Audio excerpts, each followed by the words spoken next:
नमस्कार साथियों, BPSC TRE 3.0 PRT पर्यावरण की कक्षा में आपका स्वागत है। आज हम एनसीईआरटी साइंस से आपका पाठ है प्राकृतिक संसाधनों का संपोषित प्रबंधन, और यहाँ से हम 30 जो है बहुत ही अच्छे प्रश्नों को देखेंगे जो आपके परीक्षा में पूछे भी गए हैं और आगे भी पूछे जा सकते हैं। और यहाँ पे आपको बता दें कि पीआरटी के लिए जो है आप बिहार के जो स्पेशल नोट्स हैं जो आपको कहीं नहीं मिलते हैं, और साथ में पीआरटी के नोट्स आपको टेलीग्राम लिंक में मिल जाएंगे। तो आपने अगर अभी तक टेलीग्राम लिंक नहीं ज्वाइन किया तो आप ज़रूर ज्वाइन कर लें। और साथ में जो है पीआरटी के लिए 20 से 30 अंक अधिक बढ़ाने के लिए आपको जो है पीआरटी की 2000 पीआईक्यूज़ की प्लेलिस्ट आपको लिंक में दिया जाएगा। तो अगर अभी तक आपने इस प्लेलिस्ट को नहीं देखा है तो आप ज़रूर देख लीजिएगा। और यह प्लेलिस्ट बहुत ही महत्वपूर्ण है, ध्यान दें। और यहाँ पे जो आपको पूरा विश्लेषण के साथ में समझाया गया, और उस विश्लेषण से आप जो है आप 20 से 30 अंक तक आप अपने बढ़ा सकते हैं। और हमारा चैप्टर है प्राकृतिक संसाधनों का संपोषित प्रबंधन। इसके सवालों पे आते हैं, और यहाँ पे आपका पहला प्रश्न है, निम्नलिखित में से कौन सा प्राकृतिक संसाधन नहीं है। तो आपका यहाँ पे वायु प्राकृतिक संसाधन है, मृदा प्राकृतिक संसाधन है, जल प्राकृतिक संसाधन है, जीवधारी आपका प्राकृतिक संसाधन नहीं है। तो आपका आंसर हो जाएगा डी, जीवधारी।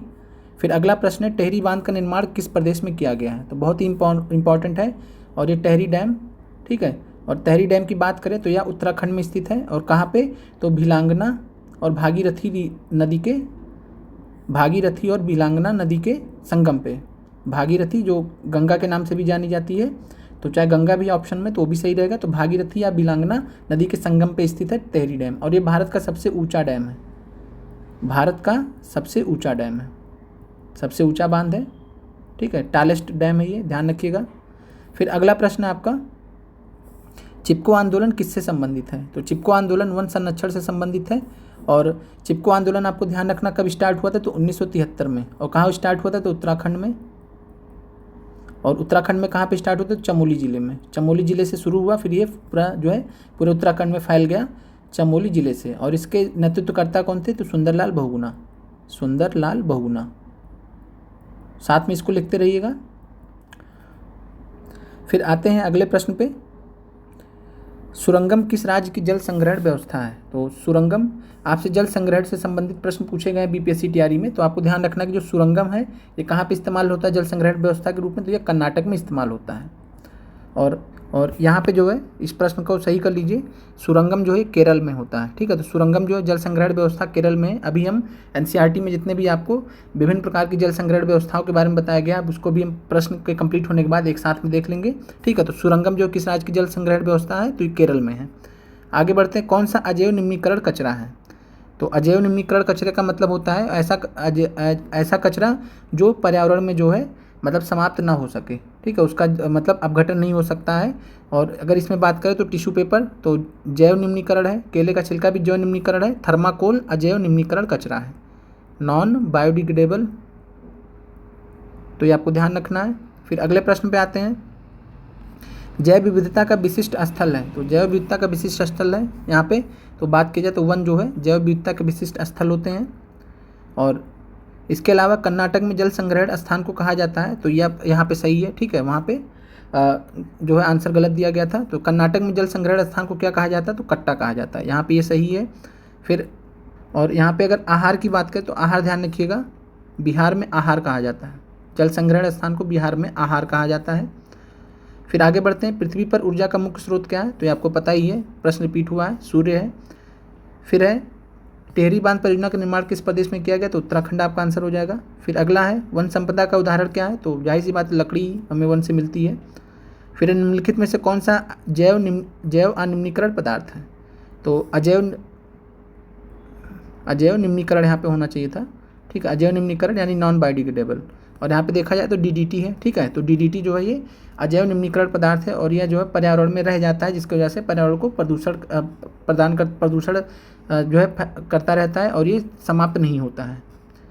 फिर आगे बढ़ते हैं, वर्षा जल का संचयन क्या कहलाता है। तो यहाँ पे जो वर्षा जल का संचयन है तो जल संचयन सिंपली कहा जाएगा, यहाँ पे भी सही नहीं दिया गया है। फिर है वन संपदा का एक उदाहरण है, तो वन संपदा लकड़ी हो जाएगा, सिंपल प्रश्न है। फिर निम्नलिखित में से कौन सा जैव अनिम्नीकरणीय प्रदूषक है।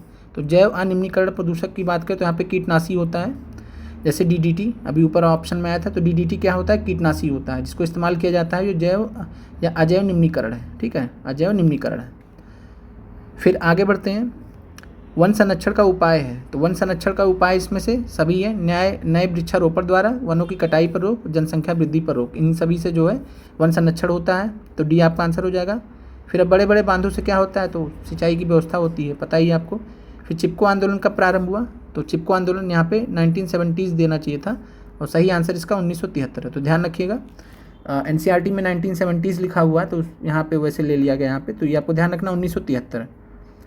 फिर गंगा कार्य योजना, गंगा एक्शन प्लान कब आया था, तो ये 1985 में आया था, तो ध्यान रखिएगा, महत्वपूर्ण है। फिर कौन सा प्राकृतिक संसाधन है, तो गंगा नदी प्राकृतिक संसाधन का पार्ट हो जाएगा, बाकी सब मानव निर्मित है।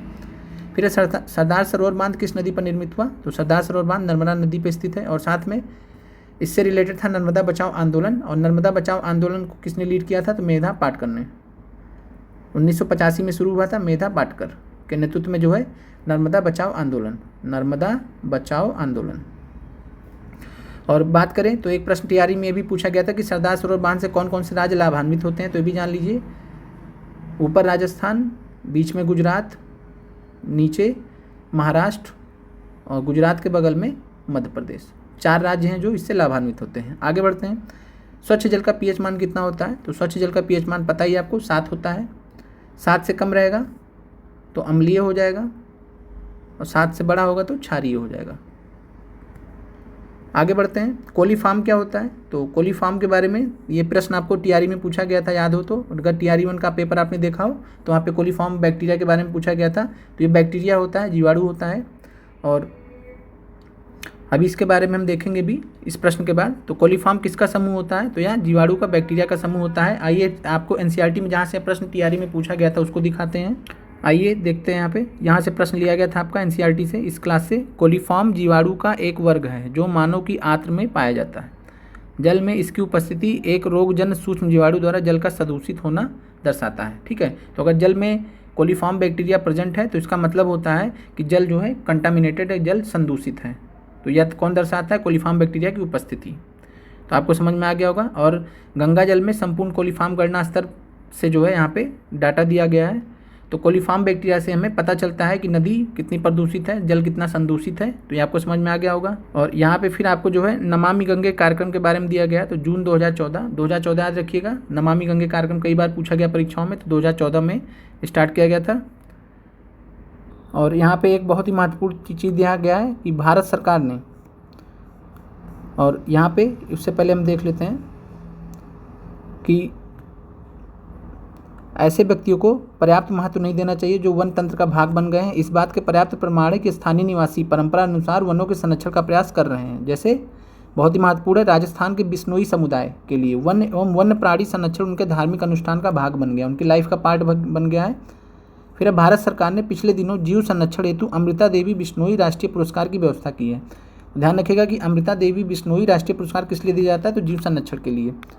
और यह पुरस्कार किसकी याद में दिया जाता है, तो अमृता देवी बिश्नोई की याद में, जिन्होंने, वर्ष आपको पता होना चाहिए और कहानी भी आपको पता होनी चाहिए, 1731 में राजस्थान के जोधपुर में, 1731 में राजस्थान के जोधपुर में पास में खेजराली गांव था। खेजराली गांव में खेजरी वृक्षों को बचाने के लिए 363 लोगों के साथ में अपने जान को बलिदान दे दिया था, ठीक है। तो इसलिए यहाँ से जो है काफ़ी यादगार है ये। और तो खेजरी वृक्षों को इन्होंने बचाने के लिए प्रयास किया था और जान भी दे दिया था। और खेजरी वृक्ष राजस्थान में पाए जाते हैं, और खेजरी वृक्ष जो है मतलब पूरे वहाँ के इकोसिस्टम के लिए, पारितंत्र के लिए बहुत ही महत्वपूर्ण है, जानवरों से लेकर इंसानों के लिए बहुत ही महत्वपूर्ण। इसलिए इनका संरक्षण वहाँ के जो स्थानीय लोग हैं, बिश्नोई समुदाय, उनके द्वारा जो तब से किया जा रहा है। अब आते हैं हिमाचल प्रदेश में कुल, ठीक है, ये भी टीआरई में प्रश्न पूछा गया है। तो लगभग 4000 वर्ष पूर्व हिमाचल प्रदेश के कुछ क्षेत्रों में नहर सिंचाई की स्थानीय प्रणाली व्यवस्था, जिसका विकास जिन्हें कुल कहा जाता है, ठीक है। तो आपको बस इतना ध्यान रखना कि कुल नामक स्थानीय प्रणाली व्यवस्था नहर सिंचाई की कहाँ पर इस्तेमाल होता है, तो हिमाचल प्रदेश में। आगे बढ़ते हैं, फिर आते हैं वाटरमैन के बारे में जानते हैं, भारत के वाटरमैन ऑफ इंडिया के बारे में। तो कौन है, डॉक्टर राजेंद्र सिंह, डॉक्टर राजेंद्र सिंह। और इन्होंने जो है राजस्थान में पानी इकट्ठा करने के लिए 8600 जोहेड और अन्य संरचनाओं का निर्माण किया था, और राज्य भर के 1000 गाँव में पानी वापस लाए थे। और 2015 में इन्होंने जो है स्टॉकहोम पुरस्कार जीता था, तो ध्यान रखिएगा। अब आते हैं जल संग्रहण के बारे में, ठीक है, वाटर हार्वेस्टिंग के बारे में। और जल संभर प्रबंधन में मिट्टी एवं जल संरक्षण पर जोर दिया जाता है, जैसा कि जैव मात्रा उत्पादन में वृद्धि हो सके। और आइए इसके कुछ जो तरीके जहाँ से प्रश्न पूछे गए उनको देख लेते हैं। तो यहाँ पे जल संग्रहण भारत में बहुत पुरानी संकल्पना, राजस्थान में खादिन, तो राजस्थान में जल संग्रहण व्यवस्था को किस नाम से जाना जाता है? खादिन। ठीक है।